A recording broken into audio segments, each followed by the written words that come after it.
Hello, everybody. Welcome into another edition of GC Live. Happy Thursday.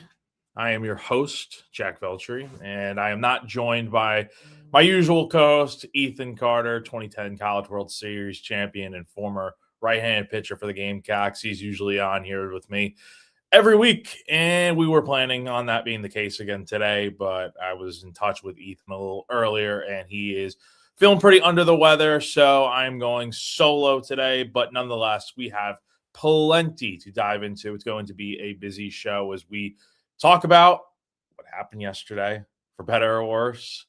We'll obviously talk about I thought we were really just going to be talking about what's coming up this weekend with Clemson and South Carolina. So we'll dive into that here shortly in depth. But yeah, as I mentioned, I was not expecting to really be talking a lot about a midweek game in this show, briefly touching on it, but we're going to dedicate a good bit of this show to what happened last night at Founders Park because it's stunning, and it's another new low point for this baseball program that really has kind of taken a big nosedive over the last year and a half. So before we get into any of that, and again, appreciate you guys joining me as always.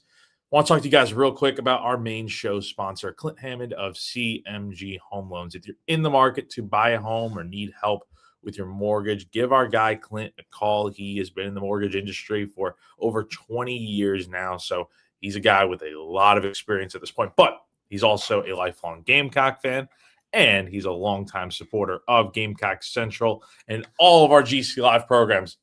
He's been the show sponsor for GC Live for as long as I can remember, as long as I've been around.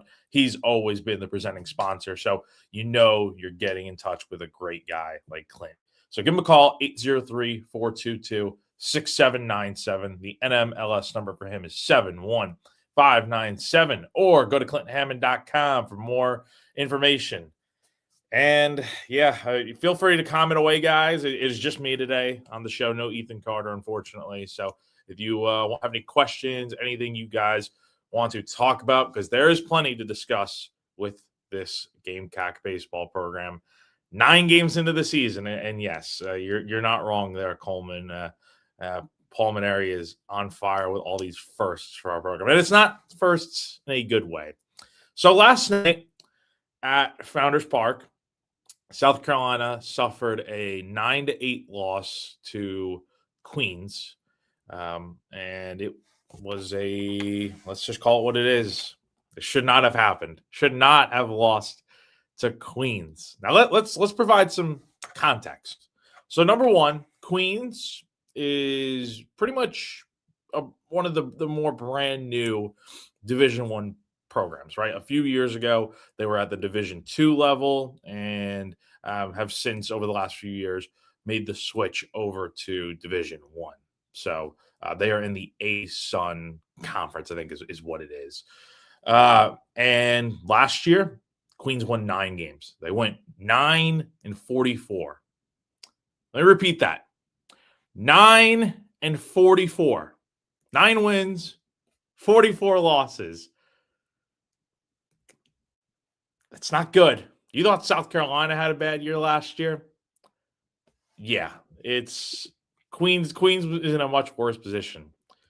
So to say that last night was a big game for Queens would probably be an understatement. I think they tweeted it out after the game.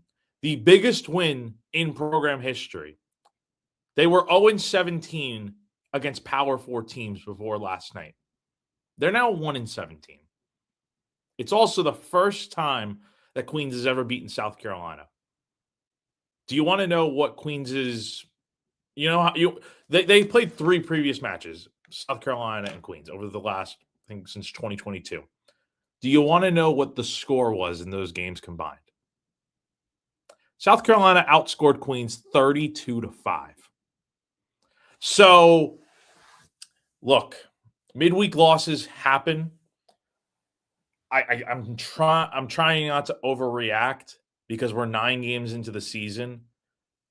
But this comment right here, Queens is a pretty much new to this whole thing at the Division I level.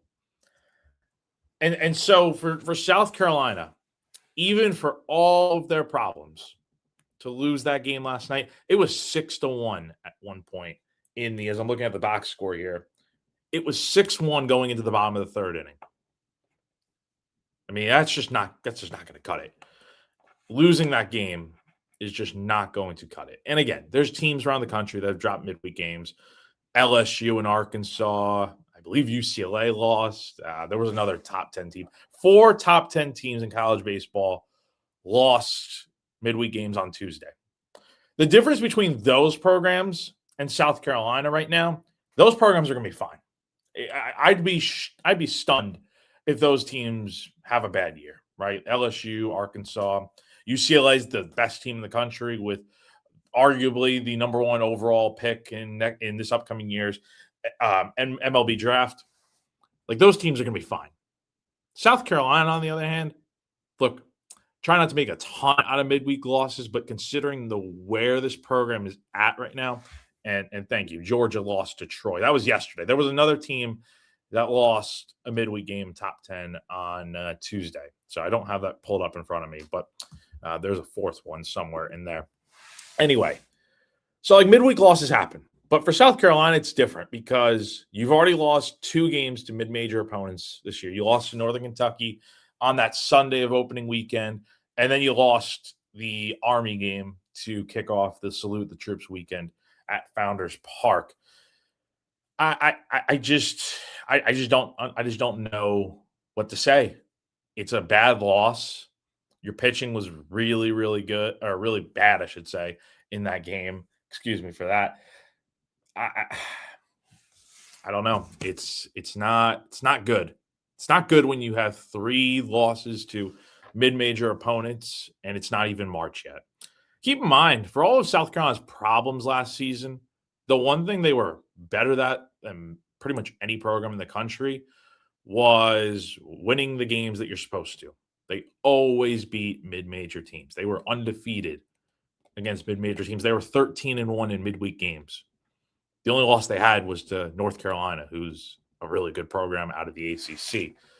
So, yeah, the fact that they've lost 3 games already to mid-majors it's a bit concerning.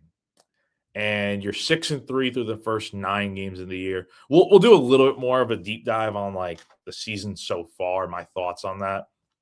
But yeah, I'm a bit concerned. I'm definitely concerned. And you have the Clemson series coming up this weekend, which could really, if it goes as bad as it could, I mean, SEC play will really determine what this season's going to look like, because if you do well in conference play, you can probably make up for what's gone wrong so far this year. Like, that's the thing. There's 47 games left, and that is plenty of time to get things right and make this midweek loss just feel like an afterthought, and it doesn't even matter by the end of the year, because ultimately that's what the good teams are going to do. The good teams are going to find their footing and eventually get going and win the games that they're supposed to, and this will be a blemish on their schedule. Like, they're going to be fine. Those teams like LSU and Arkansas, they'll win about 40 plus games and be fine to make the NCAA tournament, probably hosting at the end of the year. But again, the problem is that South Carolina is already kind of in a bit of a hole, and if they God forbid they get swept this weekend by Clemson, and then you get off to a rough start in SEC play, it's over. Like, there's just no coming back from that. And this is probably not the last time that we see South Carolina lose a midweek game or to a random mid-major. They still got to play Princeton here on the weekend next week after this Clemson series. So they're already in a tough spot, and it just feels like there's not a ton of margin for error left, even though there is 30 games left in conference play coming up here in about 2 weeks. Getting into the game last night, though, and I won't spend a ton of time on this. I've written about it on Gamecock Central. I did a whole Jack's mailbag, which you can go read on GamecockCentral.com right now. I answered a ton of questions from you guys on the Insiders Forum about last night, the Clemson series, the overall struggles, what's gone wrong, etc. So I wrote, obviously did the leaving the yard last night, kind of 5 minutes of that. I usually keep those videos to about 2 minutes, 2.5, but yeah, it needed to be emphasized how bad that loss was last night. Pitching wise, just really put you in a hole early. Connor Ciccoli was not good last night. 2 innings, 5 hits, 3 runs, 2 strikeouts, 1 walk. He was getting ahead in counts, but then he would fall behind. He would make a pitch, a mistake, and a lot of people are going to blame Talmadge Lecroy because that's the trendy pick and thing to do, which I understand because now that it's out there that he's the one calling pitches, yeah, like the criticism is going to be a little bit heavier if South Carolina's pitching staff is going to be giving up runs. The thing is though, they've got to be a bit better on the mound. They also walked a ton of guys last night overall. 9 strikeouts, 7 walks for the pitching staff with 6 different pitchers throwing. Parker Marlott, I don't know what has happened to him this year, but it's not good. He's got a 23.14 ERA this season. And this was the guy that was your top returning reliever from a season ago. And if you've followed South Carolina baseball for a few years now, he's been a really nice, steady arm out of that bullpen in the late innings. But he has gotten off to an awful start. I mean, his first outing was pretty rough, and then last night only went a third of an inning, gave up a 3-run homer, 3 hits, 1 walk, only threw 13 pitches, and Paul Mainieri pulled him out in the middle of an at-bat. And then after the game, Mainieri essentially threw him under the bus, saying that his stuff hasn't been too great. So, I mean, it's remarkable, right? But that's a discussion for another time and place. Patrick Dudley was fine last night. He was probably the highlight of the night for the pitching staff. But then after that, Josh Gregoire gave up a home run. Elijah Foster gave up a run. Hudson Lee continues to shove out there on the mound with a broken foot.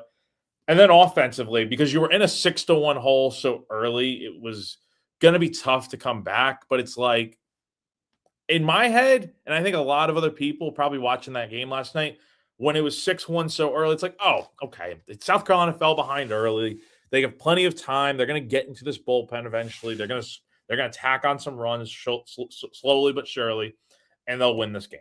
That's what I thought last night.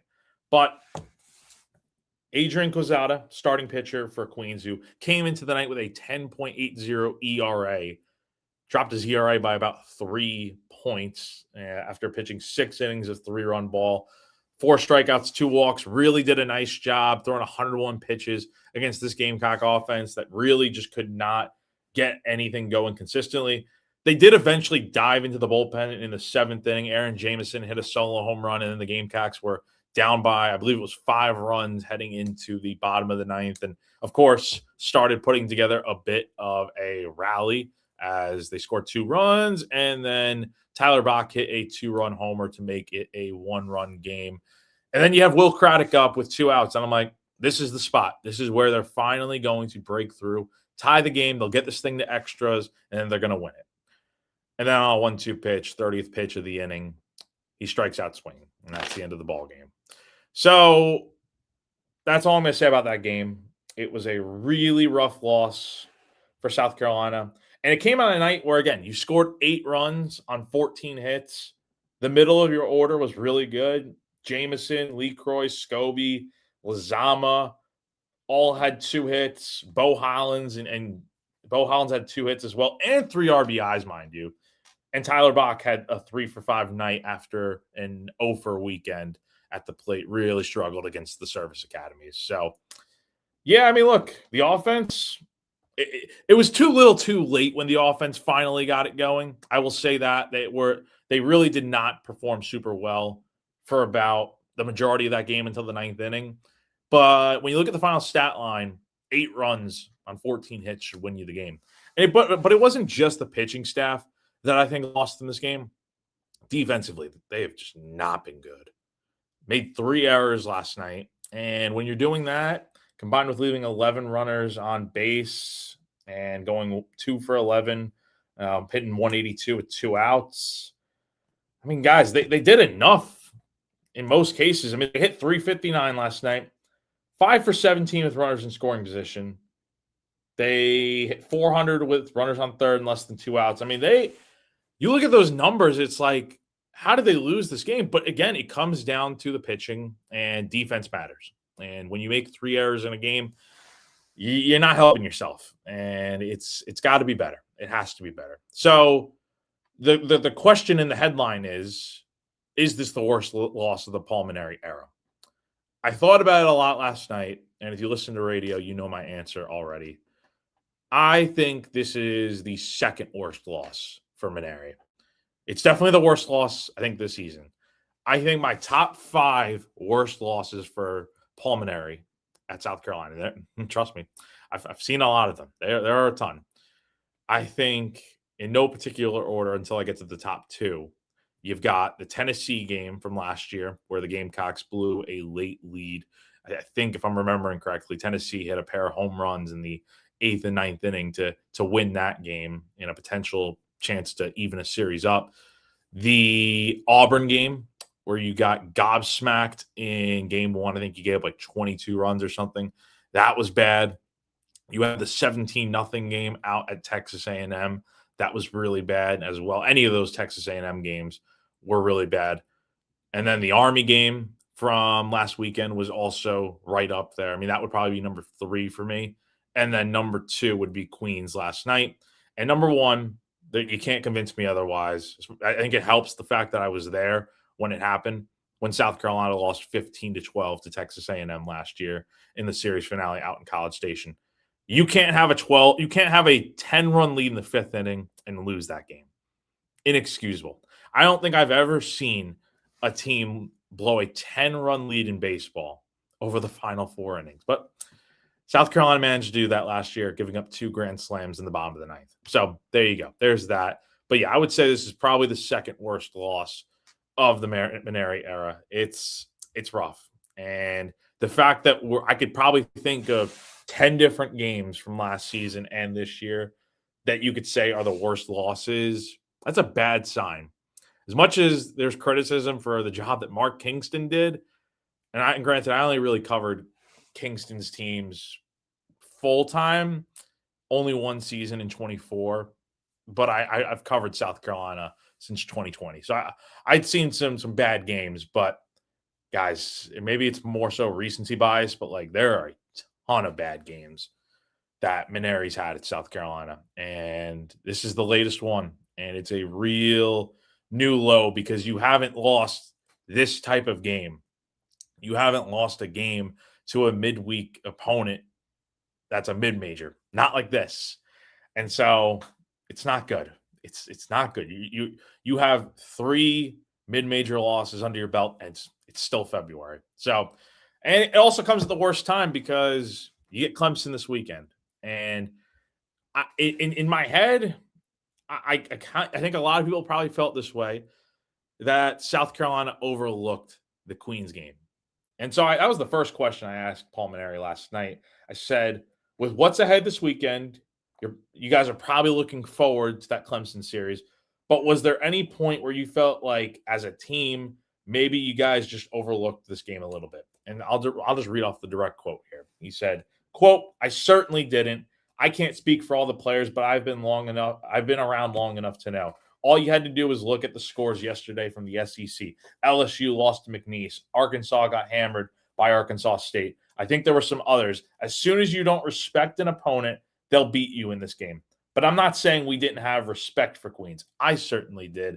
I knew how hard their coach works at it, and it beat Southern Illinois a couple times this weekend, who's always been a traditionally good program. So I didn't take them lightly at all. But I can't speak for the mental state of each player. I thought they were excited about playing and had a good, positive attitude, and we're ready to go. But things just didn't go our way early in the game. We dug ourselves in a big hole and then had some bad luck as the game went on." So there's his answer as to whether or not they overlooked the Queens game last night. To me, it felt like they did. I feel like I've seen this before with South Carolina, where maybe they have overlooked an opponent before a big game, but they've typically won. And that hasn't been an issue. But when you lose, it's like, especially with everything that's already going wrong for this program, it's just not a good look to lose that game last night. So it's It's frustrating for you guys that are watching it.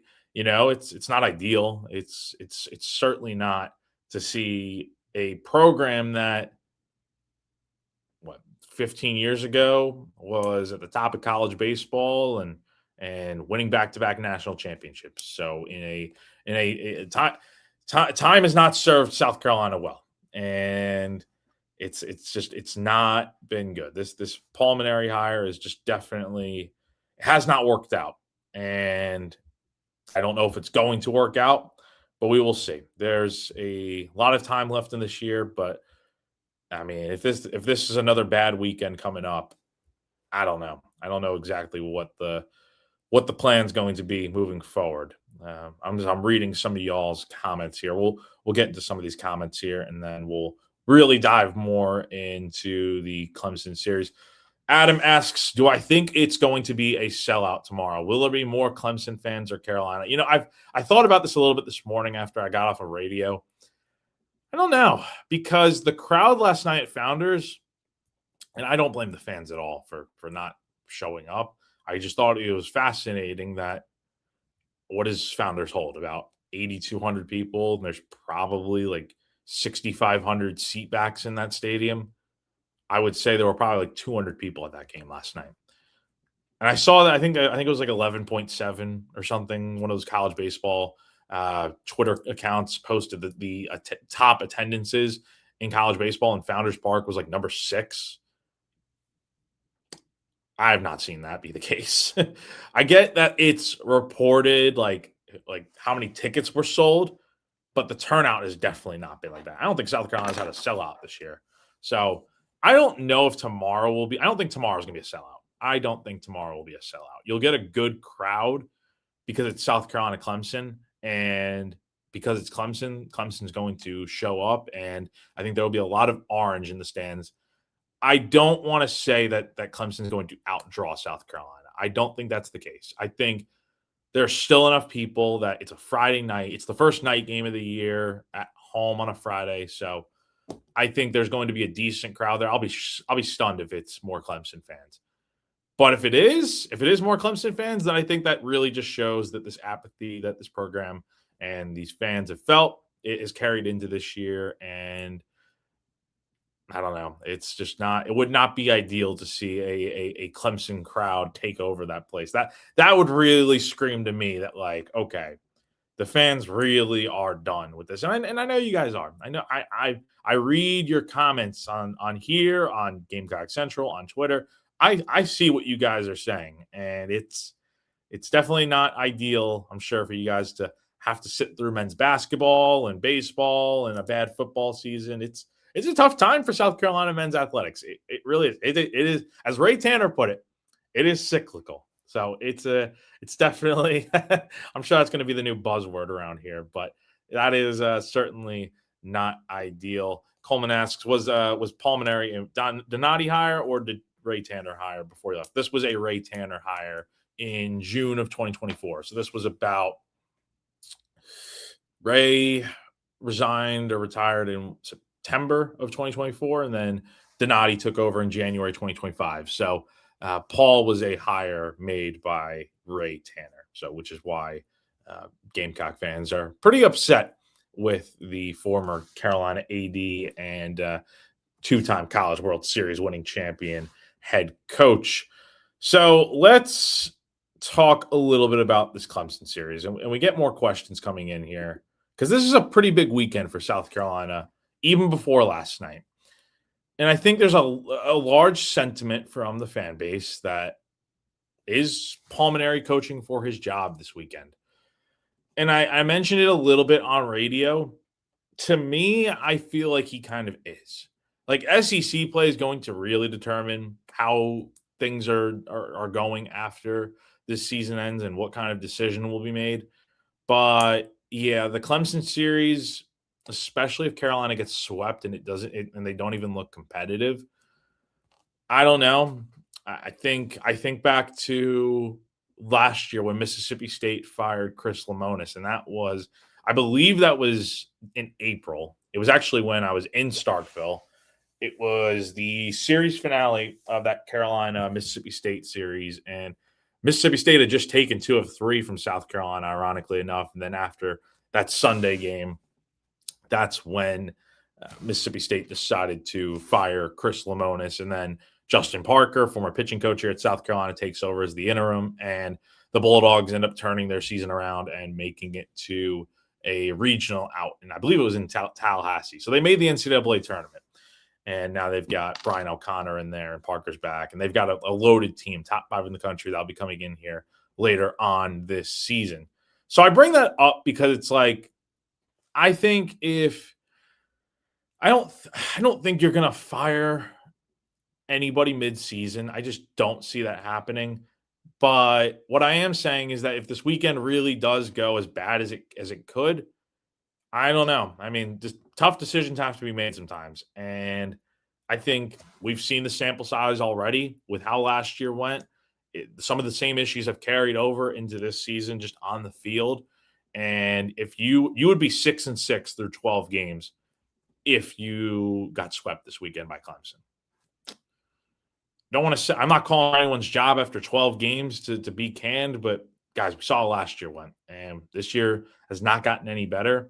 And they're losing games that they're already regressing. They're losing games that they did not lose last year, and SEC play hasn't even started yet. So that's a big red flag to me. I think we'll see. I don't think anything happens this weekend, but I think regardless of result, but I do think it's going to factor into an ultimate decision that, yeah, if things don't go well in this weekend and not in the conference slate coming up in March, then yeah, I think you really have to consider making a move, because this has not worked out.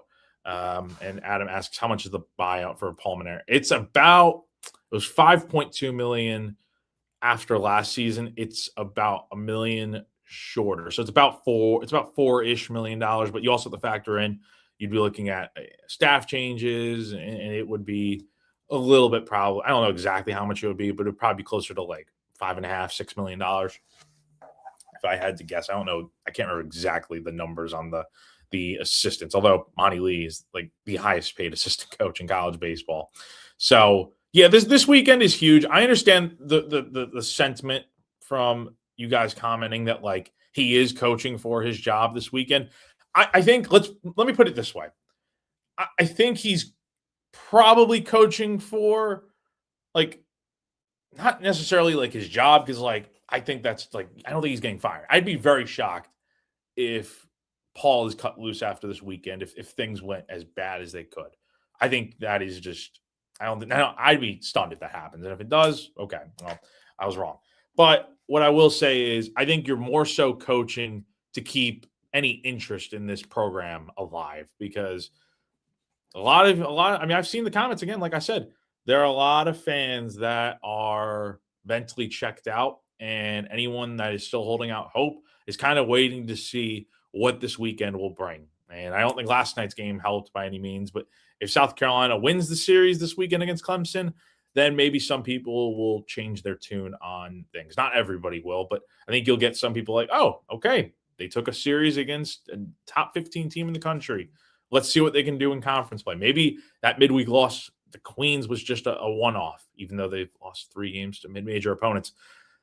I think that's what this weekend is more about, is keeping any interest in this program alive, because if things do go as bad, like lose 2 out of 3, get swept, like one win's not going to change anything for South Carolina this weekend. They need to win this series to really make sure that – that's the other thing. I think this season really has the potential to come off the tracks rather quickly with conference play around the corner if South Carolina does not get the job done this weekend. And it's just not – it's not an ideal situation to be in. I didn't think 12 games into the season, or 9 games right now, but it'll be 12 after this weekend, that we're already having this discussion again of like, yeah, like it may be time to move on from Mainieri, but we'll see. It's all got to play out still. And we'll see. Coleman asks, wonder what the confidence of the team is at this point. Have to string together some wins this weekend. Yeah, so I'm interested to hear that too. We didn't get to talk to any players after last night's game because, for obvious reasons, it was just Mainieri. And then today we are speaking to Paul at 3:30 p.m. The media that is, and so we'll hear from him. I don't know if we're going to hear from any players. I kind of hope we do because it's the Clemson series and it's kind of a big deal. So I would hope we hear from some of the guys, especially with like the confidence, like you said, Coleman, and also like what is the mindset after last night's game? Like how like motivated is this team to go out here and win this series and get things going? Because yeah, this could be a real shift in the season one way or the other. If they lose the series this weekend or get swept, then it's like, all right, well, what we've known about this program is confirmed. They just have not gotten better in 2026. So we'll see where things go. But it is on the verge of becoming a lost season once you get to conference play. You win the series this weekend, that might change things. That might give a little bit of glimmer of hope. Not much, but it'll give some hope that like, hey, South Carolina is capable of beating good teams. Now they just got to go out there and be consistent against the teams that they were so good at beating last year during midweeks and on weekend series during non-conference play, aside from Clemson. So I think the confidence, I don't know, honestly, right now. I'll ask Paul about that if we don't get to talk to players today, where everything's at. But I also think there's a lot of pressure on this weekend, too, because of the obvious with Mainieri, but also, like, you have to beat your rival at some point. You got swept by them last year, and that may have been the early dagger in the season, but it was so early, and they were 9-0 coming into that weekend, and those games were actually pretty close. Besides Game 3, where you got a really nice pitching duel between, Dylan Eskew was on the mound for South Carolina, but the other games were pretty close as well. And it's just South Carolina's offense wasn't very good. So you're kind of hoping the pitching can step up this weekend, and then you get a little bit more offensive production to just really have a chance in this series because I think Carolina's got talented players on this team. I've said it before. I think they are a more talented team than last year. There's no excuse for why things like this are going on right now. But I think you really need to come through this weekend and find a way because what happened yesterday, it really could be the start of just another downhill year. But this weekend has a chance to kind of change where things are at right now. So what should we expect here with Clemson?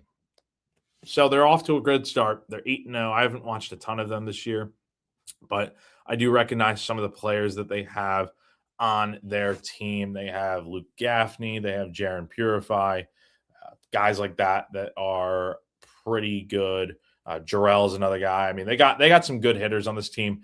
Their pitching staff is they lead the country in ERA right now, 1.44 ERA. Now, granted, it is coming against lower competition, so like this is Clemson's first road game coming up tomorrow, and they played Army. I know they played Presbyterian the other night. They played Bryant over the weekend. Like, I don't think we know much about Clemson other than that they've committed a ton of errors. They haven't been great defensively, but they're doing everything a top 15 team is supposed to do. They've won the games they're supposed to, and they're off to a good start this season, 8-0. So tomorrow will be the big test to see this is a big weekend for Clemson too, because they are trying to finally find a way to get back to Omaha. And apparently Eric Bakich, and Clemson, they don't talk about Omaha anymore, even though they still wear the tiger paw with the Omaha script on the back of their hats. So they're really focused on not getting to Omaha, not Omaha, but more so like, the season and winning these games. And it's going to be big for them this weekend just as much as it is for South Carolina. We don't know the pitching lineups yet, the matchups for this weekend. Aiden Canuck for Clemson, I would 100% guarantee is going to start tomorrow on the mound. After that, you've got, as I'm looking here, I'm trying to find where I wrote it down. Where is it?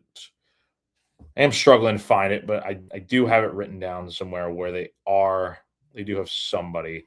I'm on the wrong story. But yeah, so Clemson's got Michael Sharman, also another guy that is probably I think he's probably going to be starting on Saturday for Clemson, and then we'll see what they do on Sunday. It sounds like it could be a bullpen game. Sounds like they might go with another guy. We'll see. As far as South Carolina goes, I'm curious to see what the rotation looks like. That's probably the other big question that will be asked at some point today, because I think there were hints of it over the weekend that, like, I think I asked Paul, like does Ant Phillips look like the ace of this staff right now? Because Riley Goodman hasn't been great. Brandon Stone hasn't worked deep into a game yet. Ant Phillips is your best pitcher right now. I've said it. I've beat the drum about this all week. I think Ant Phillips needs to be starting tomorrow night at Founders Park. That tomorrow is the most important game of the series, let alone potentially the season at this point. If you want any chance to win the series this weekend, you got to get off to a good start at home Friday night. There's going to be a lot of buzz, even with South Carolina's struggles. Like that place will probably be pretty crowded tomorrow. It'll be the best crowd of the season. I just don't know if it'll be a sellout, and I don't know if a lot of Carolina fans will be there compared to Clemson. But I think Amp gives you the best chance to win that game tomorrow night. You would hope he's starting on the mound. And then on Saturday, I'd like to see Riley Goodman get the middle game. I think it'd be really tricky to put him on like Sunday, or I just don't think you're moving him like that far back in the rotation, let alone out of the rotation. It's been 2 starts. His first outing against Northern Kentucky was fine. He just didn't work deep enough into the game, and he dealt with a little bit of command issues, and then those control issues really took a nosedive on last Friday against Army. And so he's got to figure out his control, because the stuff is all there for him to be great. It's just a matter of, can he control the strike zone, and can he get guys out, and can he work deeper into a game? Ideally, you'd like to see him find a way to get into the 6th inning. Like, on paper, I actually think South Carolina, despite their current struggles, I think they have the better starting pitchers this weekend. Gamecock is good, but he hasn't worked deep into a game yet. And so I don't know. We'll see. Sharman, I don't know much about him, but he's off to a good start. And then we'll see who they're starting on Sunday. I think for Carolina, though, it needs to be Phillips, Goodman, and then I've said it all week. I don't think it's going to happen, but I would like to see Alex Valentin get the start on Sunday on the road at Clemson. He's been really impressive so far out of the bullpen, but maybe you just keep him in the bullpen. Maybe you leave Brandon Stone on Sunday, since he pitched well at Clemson last year out of relief. I think that is a good spot for Stone to be in, but he's got to work deeper into a game. You can't be throwing 30-plus pitches in the first inning and walking guys. His stuff is good, but he's got to work deeper into a game. So, final prediction. I know I've said Valentin, and I think I wrote it down in Jack's mailbag. But ultimately, I do think you got to go. This is what I think it will be based on Mainieri. I think it's going to be Phillips, Goodman, Stone. What would I like it to be? Phillips, Goodman, Valentin. Have Stone be like the first guy out of the bullpen, whereas Valentin, that would be his typical role on Sunday or the second game of the series. And then you have Josh Gunther be the first guy out either on Friday or Saturday. I think I'd still piggyback him with Goodman, because I think you trust Phillips. Unless it's like tomorrow night, if he pitches like 5 or 6 good innings, it's South Carolina leading by like 2 runs in the 7th, then I think you go with Gunther. But I think if there's a chance to save Gunther for Saturday, then I think you do it, because I think you're going to need him to be the piggyback to Goodman, just because I don't trust him yet enough to go deep enough into a game, especially against the Clemson lineup that is going to be a really tough out in this game. So as we continue here, just want to real quick take a quick break to talk to you guys about our other show sponsor, Ferry Chevrolet. If you're a Gamecock fan who's interested in a new or used vehicle, make sure you check out our friends over at Ferry Chevrolet in Orangeburg. They're led by a 4th-generation dealer in Joseph Ferry. The family-owned business at Ferry Chevrolet has been serving the community for 100 years now, since 1926. Conveniently located just off of I-26 between Columbia and Charleston, the folks over at Ferry Chevrolet are local, trustworthy, and always transparent. The business began in St. Matthews and was built on honesty, integrity, and a handshake, and they still operate with those same principles to this day. Head on over to ferrychevrolet.com today to check out their inventory and to get in touch. As we get some more questions here, WJM4 says, Does Paul fill out the lineup with an auto pen? First off, what's an auto pen? Is that what is an auto pen? I'm 25, so maybe I should know what an auto pen is. Like you mean like just an automatic put have somebody set the lineup automatically at the computer or something? I don't think so.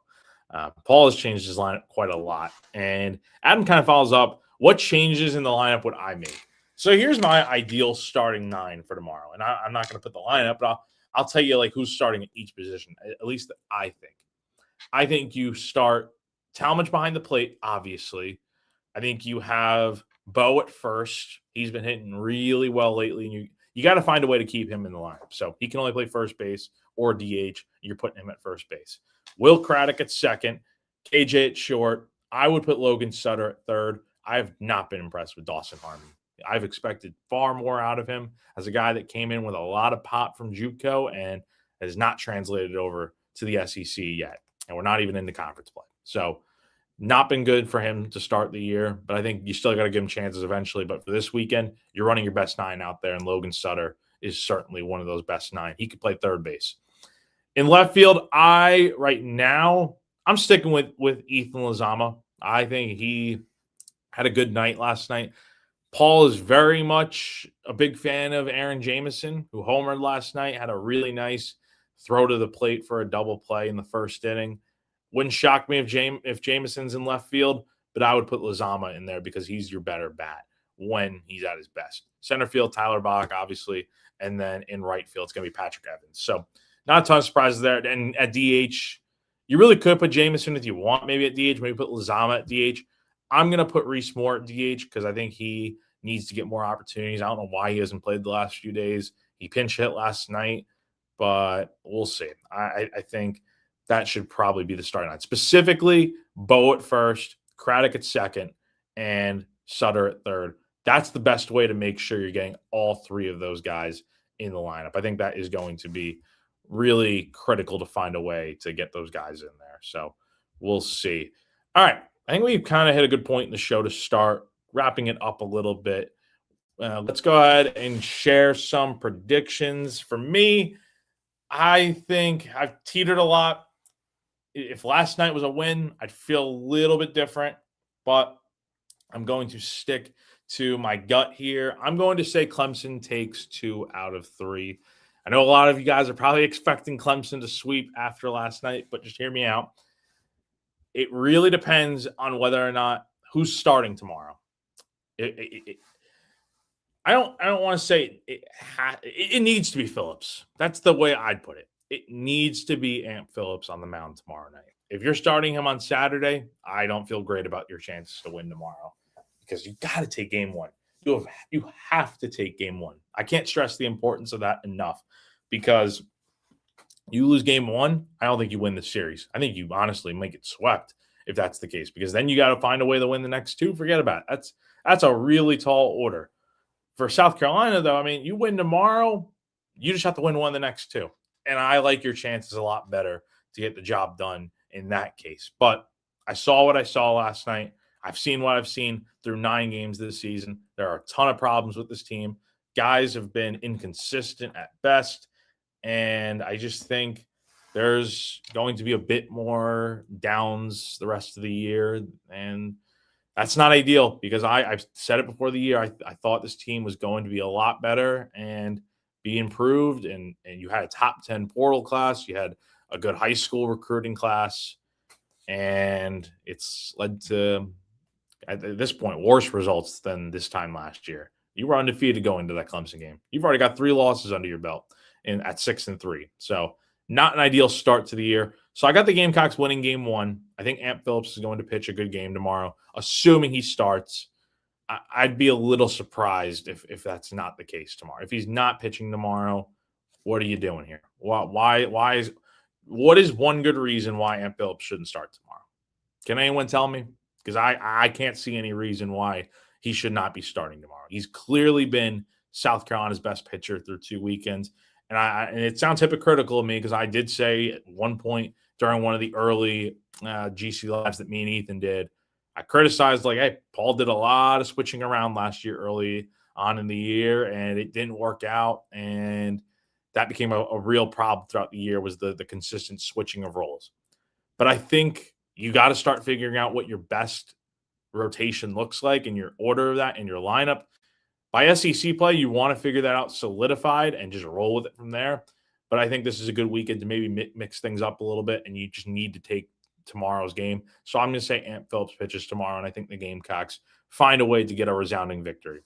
Now, the next two games makes it a lot easier for South Carolina to try and win one of the next two, but I don't think that's going to happen. I think Clemson's going to bounce back in game 2, and then the series finale, a chance to win the series out in Clemson. I do think Clemson gets the job done at home. And the Gamecocks drop the series to the Tigers this weekend. Clemson's a good team. South Carolina, I'm still waiting for them to be what I thought they were going to be this year. So I'd like to be proven wrong, though. I would like to see South Carolina win this series. And I've said it on radio this week, I think I see scenarios where the Gamecocks get swept. I see scenarios where they, like I just said, they lose 2 out of 3. There's even a scenario where I do see South Carolina winning 2 out of 3. The only way I see them winning 2 out of 3, as I've said, you win tomorrow. You win tomorrow, and then you find a way to win one of the next 2. And I think winning 2 of 3 this weekend, I don't think there's going to be a sweep for South Carolina. But if they are able to find a way to win 2 of 3, it would be very impressive after the way things have gone early on this season, and it would change a lot moving forward, I think, if you are able to. It doesn't fix every single problem this team has, but I think it keeps the pulse alive early on in this season. You're not going to have everyone bought in, but you'll have some fans that are a little bit more, what's the right word here? They haven't completely given up on the season yet. I think I feel like that's a fair thing to say. So we will see what happens. But I'll be at all 3 games this weekend. Friday night, Founders Park, 7 p.m. First pitch on SEC Network Plus. The next 2 games are on ACC Network Extra. Saturday at Segra Park, 3 p.m. first pitch over there right here in Columbia. So I will be there for that. And then on Sunday, 3 p.m. first pitch out at Doug Kingsmore Stadium in Clemson. So that will also be on ACC Network Extra. Beat all 3 games this weekend, providing plenty of coverage for you guys on GamecockCentral.com. So be sure to subscribe if you are not a subscriber yet. We do a lot of great baseball coverage over there. I think it's honestly the best that you can get here for the Gamecocks. So definitely would appreciate you guys subscribing and checking out our work, because we do a lot of great stuff over there with baseball, football, basketball right now. On the men's side hasn't been good, but hey, the women are doing good. So that's the one silver lining, I guess. The women played tonight against Missouri, so we'll see how things go there as they look to win the SEC regular season title outright. So that is going to do it for now. So be sure to subscribe to Gamecock Central. Follow us on Gamecock Central on Twitter, Instagram, etc., Facebook. You can follow me on Twitter at Jack T. Veltri, and we'll see what happens this weekend, guys. We will be back next Thursday. Ethan should be back for the next show. We'll be talking about a little bit of this past weekend coming up, and then we'll talk about the Princeton series, which gets going at Founders Park on Saturday, March 7th. So appreciate you guys. As always, take care. Have a great weekend, and I'll see you next time. Bye.